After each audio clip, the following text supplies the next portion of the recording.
asyhadu an la ilaha illallah wahdahu la syarikalah wa asyhadu anna Muhammadan abduhu wa rasuluhu la nabiyya ba'dah. Qala huwal Qur'anul Karim, a'udzu billahi minasyaitonir rajim. Wa syari'u ilal maghfiratum mir rabbikum wa zannatun arduhas samawati wal ardu uiddat lil muttaqin. Alladzina yunfikuna fis sarai wad dharai wal kadzibina ghaidha wal 'afina 'anin nas. Wallahu yuhibbul muhsinin. Ikhwan fillah rahimakumullah, alhamdulillah pada kesempatan kali ini saya sebagai pimpinan dari Teras Yatim Indonesia menyambut dengan sukacita dengan kedatangan Ramadan. Maka dengan itu saya sebagai pimpinan Teras Yatim mengajak kaum muslimin wa muslimat untuk sama-sama kita memakmurkan di bulan suci Ramadan. Kenapa bahasanya kita harus memakmurkan di bulan suci Ramadan? Karena konon katanya Ramadan itu adalah bagian dari bulan tarbiyah. Bulan tarbiyah seperti apa yang harus kita lakukan? Karena di bulan Ramadan adalah ada maghfirah, ada berkah yang ada di dalamnya. Sehingga hampir setiap atau seluruh muslim di dunia ini berburu-buru untuk mengambil keberkahan di bulan Ramadan. Terutama di sini ada kolerasinya antara Ramadan dengan anak-anak yatim.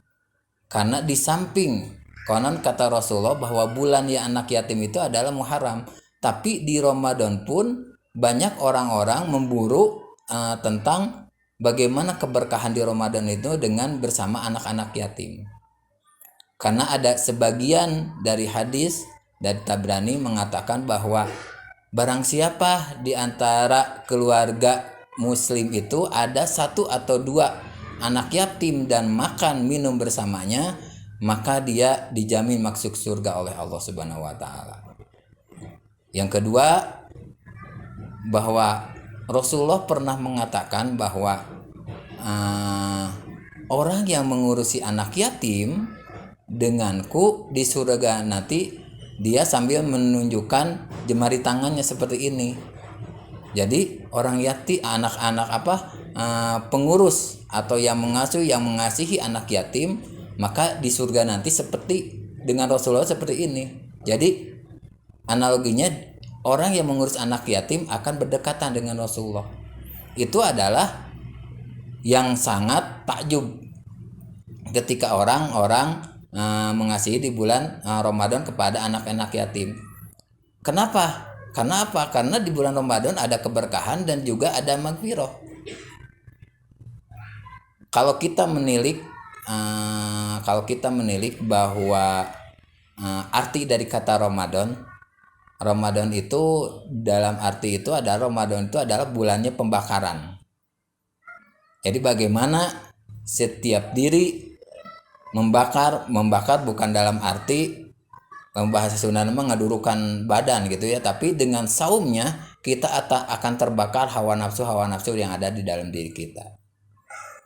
Dan di Ramadan pula Allah akan mengampuni segala bentuk dosa yang ada di dalam kaum muslimin.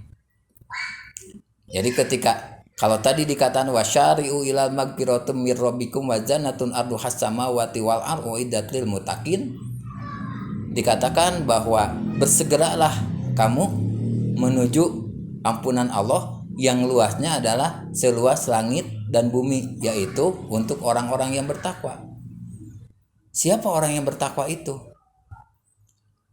Di ayat selanjutnya di surat Al-Imran itu 133 itu dikatakan alladzina yunfikuna fis sarai wad dharai wal kadzibina ghaidha wal 'afina 'anin nas wallahu yuhibbul muhsinin. Yang pertama adalah orang-orang yang menginfakkan dirinya, yunfikuna fis sarai wad dharai, yaitu orang yang menginfakkan di kala sulit ataupun lapang.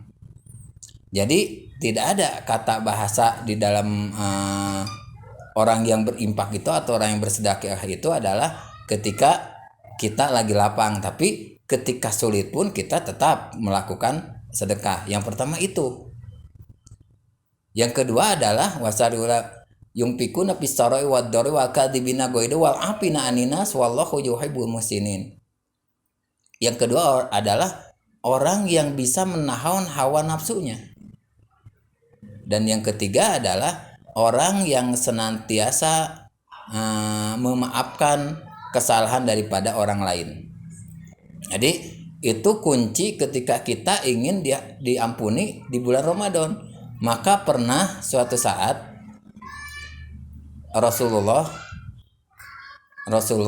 suatu saat ketika hendak naik mimbar di Idul Fitri bertemu dengan malaikat. Wahai Rasulullah, aku ingin mendoakan dan aminkan olehmu. Kata Rasulullah, insya Allah saya akan mengaminkan. Jadi itu doa yang mustajab ketika malaikat yang mendoakannya dan Rasulullah yang mengaminkannya. Ada 3 doa yang memang itu sangat dahsyat. Yang pertama adalah, ya Allah, jangan engkau terima ibadahnya orang-orang yang berpuasa tetapi dia masih mempunyai dosa kepada kedua orang tuanya. Jadi ini orang yang berpuasa saja tidak akan diterima ketika dia masih berdosa kepada kedua orang tuanya. Yang kedua adalah, ya Allah, kata malaikat itu, jangan engkau terima ibadahnya orang yang berpuasa itu adalah orang yang seorang istri yang masih berdosa kepada suaminya. Dan yang ketiga adalah, ya Allah, jangan diterima ibadahnya orang yang berpuasa ini adalah seorang muslim yang masih mempunyai atau tidak memaafkan kepada muslim yang lainnya.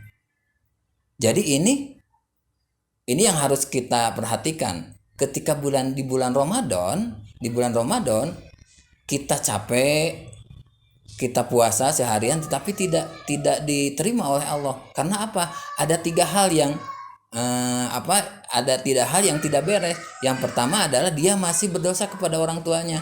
Maka akhirnya biasanya kalau di orang Indonesianya atau di orang Sunda itu biasa ada yang dikatakan berkunjung kepada orang tua sebelum Ramadan, ataupun saling memaafkan kepada saudara atau sanak saudara atau teman. Itu adalah budaya kalau di bahasa Sunda itu munggahan itu ya. Munggahan itu bukan makan atau apa, tapi intinya bagaimana kita melepaskan dosa-dosa di antara kita.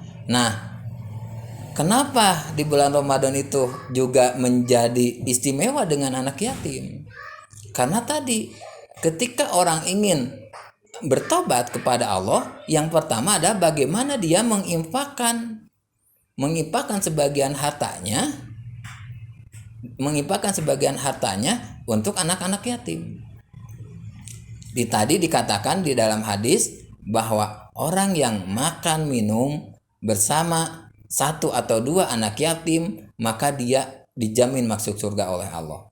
Jadi makanya di sini banyak ketika di bulan Ramadan banyak komunitas, banyak apapun atau perkantoran yang mengundang anak-anak yatim untuk satu sama lain ingin berbuka dengan anak-anak yatim seperti itu. Karena apa? Itu ada keistimewaannya. Yang pertama, dia adalah bagian daripada takarub kepada Allah, bagian daripada magfirah kepada Allah syaratnya. Yang kedua adalah dengan dia memberi makan anak yatim, maka dia akan diberikan keberkahan oleh Allah Subhanahu wa taala. Salah satunya adalah ganjaran untuk bisa masuk kepada surganya Allah. Seperti itu. Jadi ketika bahasa berkah itu adalah ziyadul khair alal khair. Jadi berkah itu adalah bertambah atas kebaikan dan kebaikannya seperti itu. Itu adalah berkah. Jadi ketika di bulan Ramadan kita banyak bersentuhan dengan anak yatim, kita memberi makan atau kita makan bersama dengan anak yatim, meskipun di dalam di dalam perkumpulan itu ada 1 atau 2 anak yatim, insya Allah itu akan diberkahi oleh Allah dan senantiasa akan menjadi kunci kita bisa masuknya kepada surganya Allah.